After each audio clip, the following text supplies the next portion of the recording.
महापुरुष के शरण में जाते हैं तो बैखरी वाणी बताते कि राम राम राम या ओम ओम, जो भी गुरु महाराज बताते हैं इसका जाप करो। स्थूल शरीर, सूक्ष्म शरीर और कारण शरीर, कारणतीत सकल उर्वासी। हमारे जो पाप धीरे धीरे ऑटोमेटिक क्षीण होने लगते हैं। संत कौन है?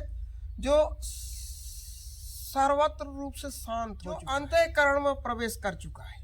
गुरु वही माना गया, गुरु अंधियारा जानिए रू कहिए प्रकाश। तो जो अंतःकरण में उतार सके।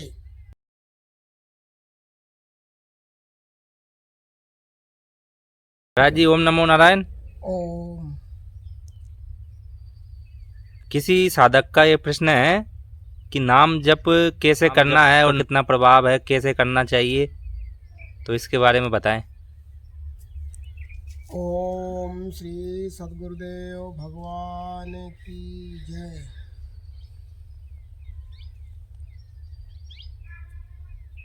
नाम जप तो स्टार्टिंग होती है, जैसे आया है पहली भक्ति। हर व्यक्ति साधक नहीं होता है, व्यक्ति व्यक्ति होता है। हम हो, आप हो, एक संसारी होता है। लेकिन किसी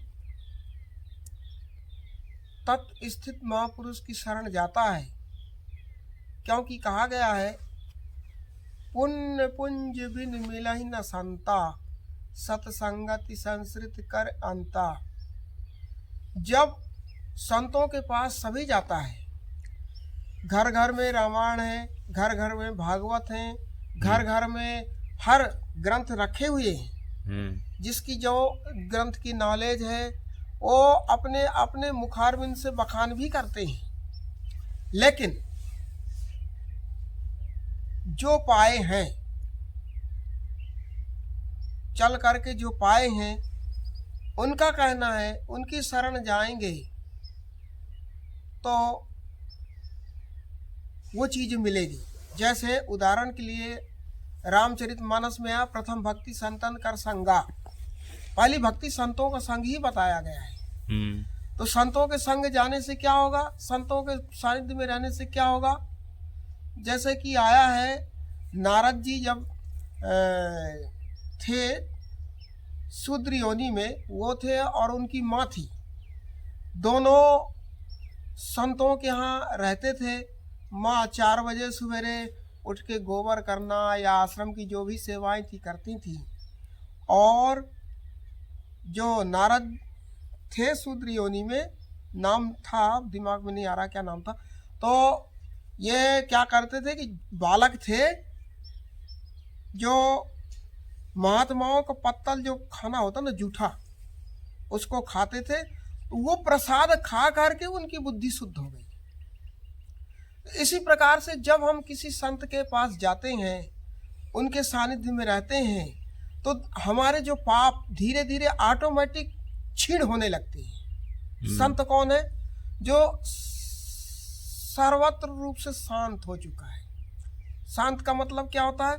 जो अंतःकरण में प्रवेश कर चुका है, बाहर मुख से हटके अंतर्मुखी हो चुका है।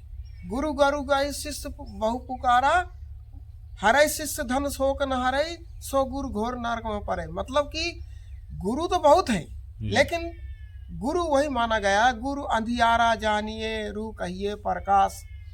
तो जो अंतःकरण में उतार सके, क्योंकि आया धर्म क्षेत्रे कुरुक्षेत्रे समवेता युत्सव, माम काय पांडवा सुचैव किम कुर्वति संजय।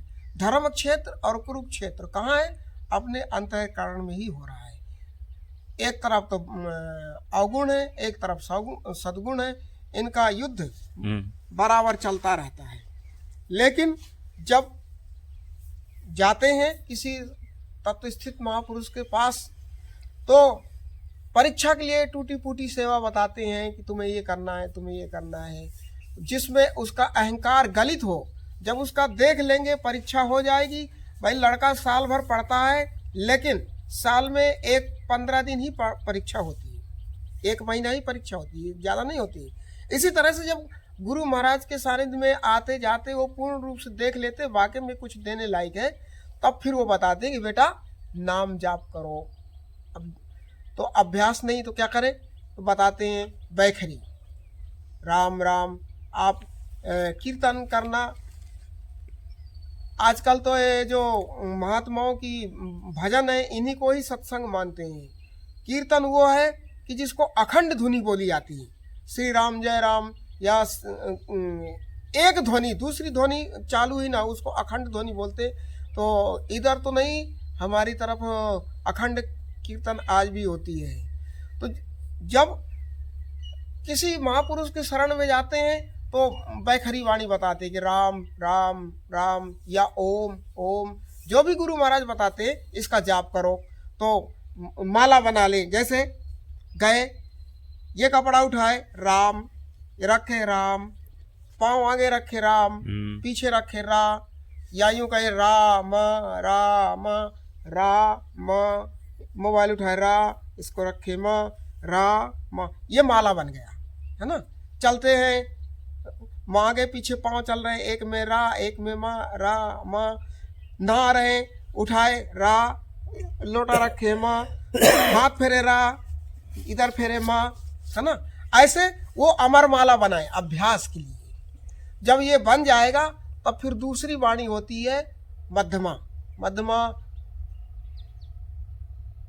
हमारा जीव हले, ओंठ हले, लेकिन वाणी ना सुनाई दे, उस इससे बारीक और इसकी गति तेज है, ध्वनि तेज है। जैसे आप यहाँ से वाणी बोलेंगे तो कुछ दूर तक सुनाई देगा। तो जैसे हम बैठे हैं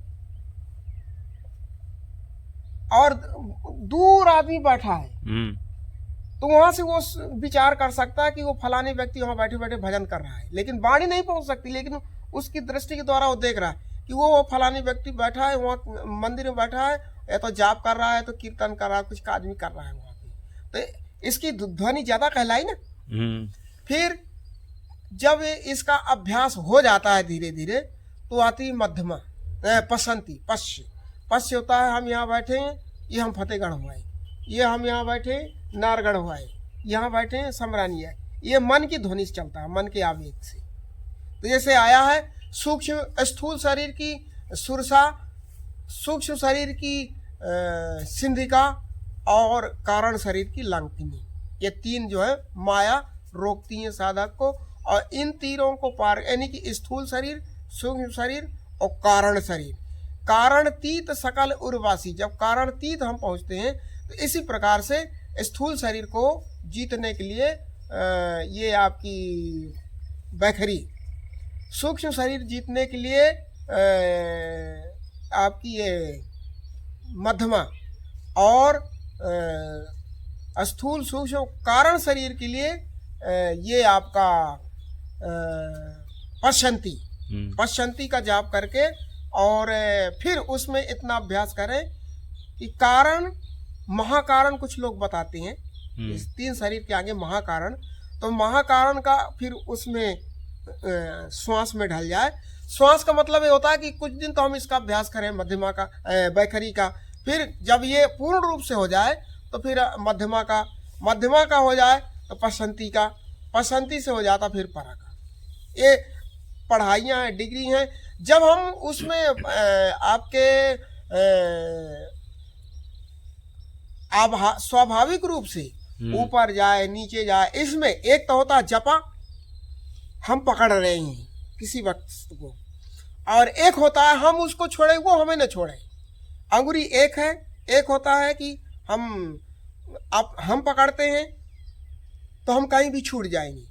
एक होती है कि माँ हमारे अंगुरी को पकड़ लेती है, हम माँ को पकड़ाते हैं, अंगुरी वही है, हम माँ की अंगुरी पकड़ते हैं तो हम छूट जाएंगे।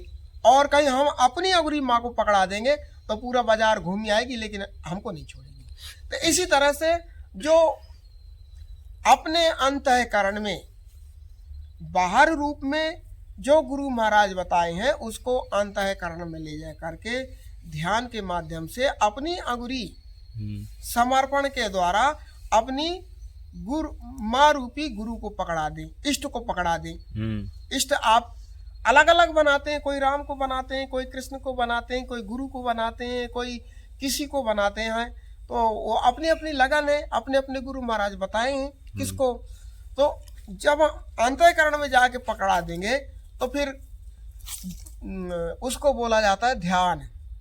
ध्यान का मतलब होता है कि हमारी जो बाहिर्मुखियां हैं, इंद्रियां हैं, उनको समेट करके और हम प्रेजेंट हृदय में पहुंच जाए।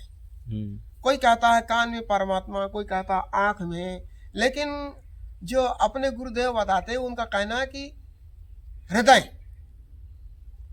तिनके हृदय कमल महु करहु सदा विश्राम, काम आदि मद दम्भ न जाके, तात निरंतर बस में ताके, वचन कर्म मन मोर गति, भजन करे निष्काम, तिनके हृदय कमल महु करहु सदा विश्राम। रामचरितमानस में आया कि हृदय रूपी कमल में परमात्मा का हमेशा वास होता है ना। तो इसी प्रकार से जब वहां पहुंचेंगे तो फिर समाधि की ओर जाने लगेंगे। जब समाधि की ओर जाने लगेंगे तो शरीर का भान नहीं लगेगा। जब शरीर का भान नहीं होगा तो वो चीज अपने आप ही आ जाएगी। तो सहज समाधि में आ जाएगा। सहज समाधि में आ जाएगा। जब सहज समाधि में आ जाएगा उसको अंदर से इतना आनंद आएगा, जैसे खाने वाला है उसको आप कितने भी अच्छे पकवान खिला दीजिए, लेकिन लास्ट में तंबाकू ही रगड़ेगा, क्योंकि उसको उसका स्वाद मालूम है।